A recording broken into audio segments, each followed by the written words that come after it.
ওয়ালকাইতু আলাইকা মাহাব্বাতাম মিন্নি 21 বার পাঠ করে ফু দিলে কি হয়? আমি আবারও বলছি, ওয়ালকাইতু আলাইকা মাহাব্বাতাম মিন্নি 21 বার পাঠ করলে কি হয়? খুবই দামি এবং গুরুত্বপূর্ণ আমলটি। আমলটি আপনি শিখে রাখুন, আপনার কাজে লাগবে। আমলটি কখন কিভাবে করবেন, কোন নিয়মে করবেন, আমলটি করে কিভাবে উপকৃত হবেন আমি বলে দিচ্ছি। বিস্তারিত জানার জন্য, আমলটি শিখে রাখার জন্য ভিডিওটি না টেনে না কেটে ধৈর্য এবং মনোযোগ সহকারে শেষ পর্যন্ত দেখতে থাকুন, তাহলে সঠিক নিয়মে আপনি আমলটি করতে পারবেন। প্রিয় ভাই বোনেরা, আর যদি টেনে টেনে কেটে গিয়ে দেখেন অনেক জায়গায় বাদ পড়ে যাবে, সঠিক নিয়মে আপনি আমলটি করতে পারবেন না। চলুন কিভাবে আমলটি করতে হয় জেনে নেওয়া যায়। আর আমলটি করে যখন ফলাফল দেখবেন, বারবার এই আমলটি আপনি করতে চাইবেন, আপনার করতে মন চাইবে। প্রিয় ভাই বোনেরা, এই আমলটি করার ক্ষেত্রে আপনাকে কি করতে হবে? শুরুতে উত্তম রূপে পবিত্রতা অর্জন করতে হবে। উত্তম পোশাক পরিধান করে নির্জন একটি জায়গায় বসতে হবে। তো আপনি ধরে নিন নির্জন জায়গায় বসছেন পবিত্রতা অর্জন করে, এরপর চক্ষুদয় বন্ধ করে আমলের দিকে মনোযোগ নিয়ে আসবেন। যখন দেখবেন মনোযোগ চলে আসছে, এরপরে আপনি জীবনের গুনার কথা স্মরণ করে ক্ষমা প্রার্থনা করবেন। আস্তাগফিরুল্লাহ, আস্তাগফিরুল্লাহ, আস্তাগফিরুল্লাহ, বা পুণ্য ইস্তিগফারটি পাঠ করতে পারেন। আস্তাগফিরুল্লাহ রাব্বি মিন কুল্লি যামবি ওয়া আতুবু ইলাইহি লা হাওলা ওয়ালা কুওয়াতা ইল্লা বিল্লাহিল আলিয়্যিল আযীম। যখন পাঠ করা হয়ে যাবে, এরপর 3 বার দুরূদ শরীফ সাল্লাল্লাহু আলাইহি ওয়াসাল্লাম, সাল্লাল্লাহু আলাইহি ওয়াসাল্লাম, সাল্লাল্লাহু আলাইহি ওয়াসাল্লাম। এভাবে ইস্তিগফার দুরূদ শরীফ পাঠ করা হয়ে গেলে এরপরে আপনি সেই দোয়াটি পাঠ করবেন। দোয়াটি পাঠ করার পূর্বে রব্বি কারীমের কাছে বলবেন, আল্লাহ আমার আমলকে আমার সময়কে কবুল করুন। আর যে সমস্যা সমাধানের জন্য আমি আমলটি করতেছি আপনি তো জানেন, আপনি তো আলিমুম বিজাতিস সুদূর, আপনি তো অন্তর্যামী, তাই আমার সমস্যা সমাধান করে দেন আল্লাহ, আর আমলকে কবুল করুন। এরপরে আপনি সেই দোয়াটি পাঠ করবেন। পরবর্তী কি করবেন, কোন উদ্দেশ্যের জন্য পাঠ করলেন বলে দিচ্ছি, আগে দোয়াটি বলে নেই। বিসমিল্লাহির রাহমানির রাহিম وألقيت عليك محبة مني وألقيت عليك محبة مني وألقيت عليك محبة مني وألقيت عليك محبة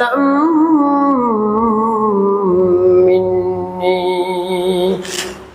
যখন পাঠ করা হয়েছে কি ফুটে, তারপর আপনি আবার পাঠ করবেন। বিসমিল্লাহির রাহমানির রাহিম ওয়া আলকাইতু আলাইকা মাহাব্বাতাম মিন্নি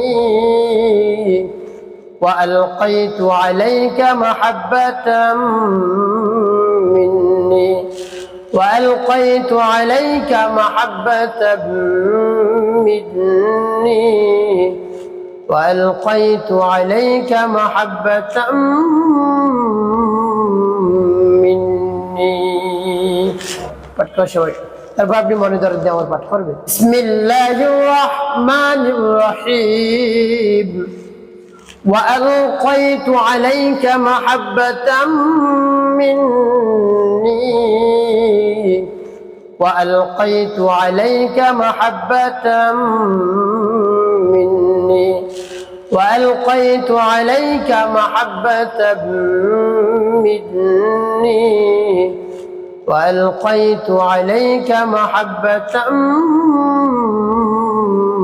مني। পাঠ করছেন প্রিয় ভাই বোন, কতবার এভাবে আপনি কতবার পাঠ করবেন? গুনে গুনে 21 বার পাঠ করে 3টি ফু দিবেন। শেষে নবীজি সাল্লাল্লাহু আলাইহি ওয়াসাল্লাম মুহাব্বত নিয়ে, ভালোবাসা নিয়ে 7 বার দুরূদ ইব্রাহিম পাঠ করবেন। আল্লাহুম্মা সাল্লি আলা মুহাম্মাদ ওয়া আলা আলি মুহাম্মাদ কামা সাল্লাইতা আলা ইব্রাহিম ওয়া আলা আলি ইব্রাহিম ইন্নাকা হামিদুম মাজিদ। আল্লাহুম্মা বারিক আলা মুহাম্মাদ ওয়া আলা আলি মুহাম্মাদ কামা বারাকতা على إبراهيم وعلى آل إبراهيم إنك حميد مجيد. اللهم صل على محمد وعلى آل محمد كما صليت على إبراهيم وعلى آل إبراهيم إنك حميد مجيد. اللهم بارك على محمد وعلى آل محمد كما باركت على إبراهيم وعلى آل إبراهيم إنك حميد مجيد. اللهم صل على محمد وعلى آل محمد কামা সাল্লাইতা আলা ইব্রাহিম ওয়া আলা আলি ইব্রাহিম ইন্নাকা হামিদুম মাজিদ আল্লাহুম্মা বারিক আলা মুহাম্মাদ ওয়া আলা আলি মুহাম্মাদ কামা বারাকতা আলা ইব্রাহিম ওয়া আলা আলি ইব্রাহিম ইন্নাকা হামিদুম মাজিদ। তবে যখন পাঠ করা হয়ে যাবে শুধবেন প্রিয় ভাই আমলটি করার শেষ করার উদ্দেশ্যে যেন আমল করলেন।